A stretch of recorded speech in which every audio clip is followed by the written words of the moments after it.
સો હાલો નમસ્કાર, કેમ છો? સ્વાગત છે આપ સૌનું ફરી એક નવા વિડીયોમાં. દોસ્તો આજે આપણે જવાના છીએ જટાશંકર મહાદેવના દર્શન કરવા માટે અને જટાશંકર મહાદેવની તમામ અપડેટ તમારા સૌ સાથે શેર કરવાના છે. તો જોડાયેલો જો વિડીયોમાં. આ છે આ જગ્યાનો એન્ટ્રી ગેટ. એન્ટ્રી ગેટની વધારે વાત કરું તો આ જગ્યા ઉપર તમારું ચેકિંગ થશે કે કોઈ પ્લાસ્ટિક કે કઈ વસ્તુ તમે લઈ જાઓ છો કે નહીં. તો પ્લાસ્ટિક અંદર લઈ જવું અલાઉડ નથી, બરોબર. અને સામેની બાજુએ ઉપર જો આના નિયમો પણ લખેલા છે, ક્લોઝ કરીને જે છે એ નિયમો જોઈ લેજો. સાથે જ આ જગ્યા ઉપર છે એ તમને 6 વાગ્યા સુધી, સાંજે 6 વાગ્યા સુધી એન્ટ્રી મળી રહે છે. 6 વાગ્યા પછી જે એન્ટ્રી જે છે બંધ થઈ જાય છે. તો ચાલો હવે શરૂ કરીએ આજનો વિડીયો. અત્યારે આ જે એન્ટ્રી ગેટ છે, એન્ટ્રી ગેટ ઉપર તમારે રજીસ્ટ્રેશન કરાવવાનું છે અને રજીસ્ટ્રેશન થઈ ગયા બાદ તમે અહીંથી આગળ વધી શકો છો. અહીંથી આગળ વધતાની સાથે જ આપણે જ્યારે આગળ વધીએ છીએ ત્યારે સૌથી પહેલાં જે ધ્યાન ખેંચે એ છે આ રેલિંગ. અત્યાર સુધી આ રેલિંગ હતી નહીં, પણ હવે હાલ આ રેલિંગ બનાવવામાં આવી છે. એનો મતલબ એ છે કે આપણે એ જે જગ્યા છે એ જગ્યાની અંદરની બાજુએ આપણે ક્યાંય જવાનું નથી.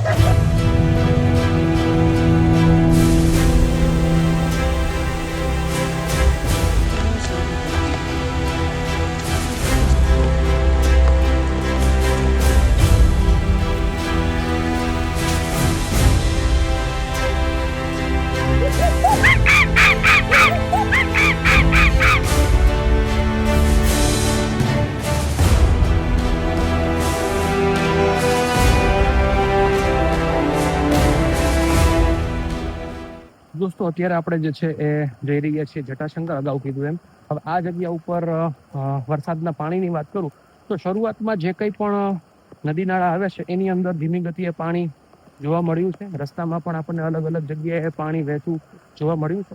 મુખ્ય જગ્યા ઉપર જે મેઇન જટાશંકર વોટરફોલ છે ત્યાં પાણી છે કે નહીં એ અપડેટ આપણે લઈ લઈશું આજના દિવસમાં. તો જો તમે આ જગ્યા ઉપર વોટરફોલ માટે આવી રહ્યા છો તો આ વિડીયો તમારા માટે છે. તો આજના દિવસે આ જગ્યા ઉપર કેવું પાણી છે, શું છે, શું એ તમામ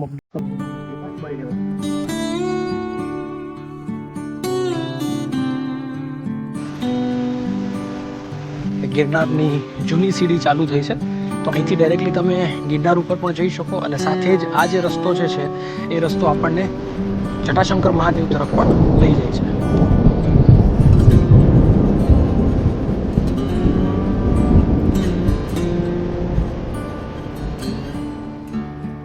દોસ્તો જટાશંકર જ્યારે પણ આવો છો ત્યારે એકદમ ક્લિયરલી વન વિભાગ દ્વારા આપણને છે ને નોંધ મૂકવામાં આવી છે કે જ્યારે પણ આપણે આ જગ્યા ઉપર આવીએ છીએ તો આપણે સીડીનો ઉપયોગ કરવાનો છે.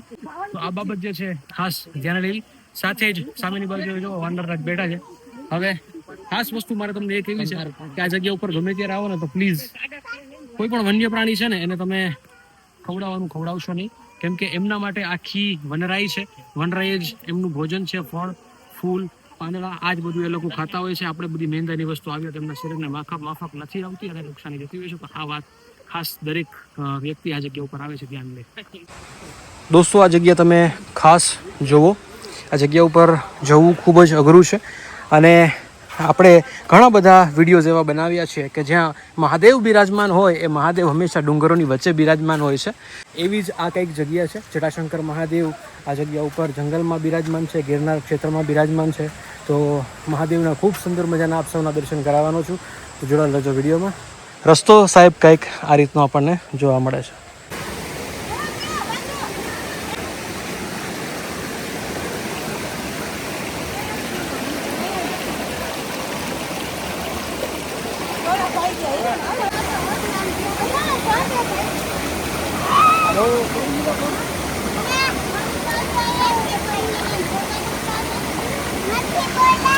દોસ્તો આ જ રસ્તો છે એ જટાશંકર મહાદેવ તરફ જઈ રહ્યો છે. હર હર મહાદેવ. અત્યારે છે ને દોસ્તો સાંજના 5:30 વાગ્યા છે, પણ સીડી ઉપર અંધારું છે ને એમ થાય જાણે સાંજના 7 વાગી ગયા હોય. મતલબ ઉપર સૂર્યનારાયણ છે નહીં, સંપૂર્ણ વાદળછાયું વાતાવરણ છે. એના લીધે કંઈક અલગ જ આ જગ્યા ઉપર ફીલ આપણને જોવા મળે છે. અત્યારે વરસાદી વાતાવરણને લીધે આ જગ્યા ઉપર કચકાણવાળો રસ્તો થઈ ગયો છે, લપરણો રસ્તો છે. તો ખાસ ધ્યાન રાખવું.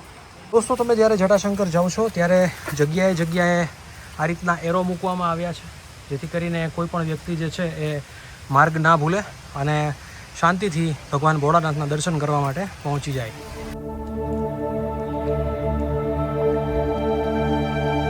ફાઇનલી આપણે મંદિરે પહોંચી ગયા છીએ અને આ જગ્યા ઉપર સરસ મજાના આપણે જટાશંકર મહાદેવના દર્શન કરીએ.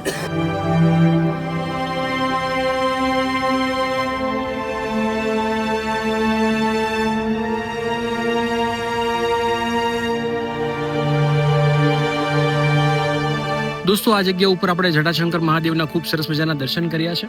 હવે અહીંથી જે છે પાછળની બાજુએ જે છે એ વોટરફોલ આવી રહ્યો છે, પણ સામેની બાજુએ તમે બોર્ડ જોશો ને તો અહીંયા ક્લિયરલી લખેલું છે કે ગિરનાર સીડી સિવાય જ્યાં ત્યાં અભયારણ્ય જંગલમાં પ્રવેશ કરવો તે સજાપાત્ર ગુનો છે. ઇન્ફ્લુએન્સર તરીકે મારી એવી ફરજ આવે કે ભાઈ હું જે છે એ જે કંઈ પણ અભયારણ્યના નીતિ નિયમ છે એ પ્રમાણે ચાલુ, પણ એટલું તમને લોકોને કહેવા માંગીશ કે જે અંદર વોટરફોલ છે એ ચાલુ થઈ ગયો છે, બરોબર, અને ત્યાં અંદર પ્રવેશ કરવો એ કાયદેસર રીતે ગુનાપાત્ર છે. અને જો તમે નાતા પકડાશો તો પણ તમને ગુનો લાગુ પડે છે અને તમારે મોટો એવો દંડ ભરવો પડે છે. તો આ બધી વસ્તુ ખાસ ધ્યાન રાખવી.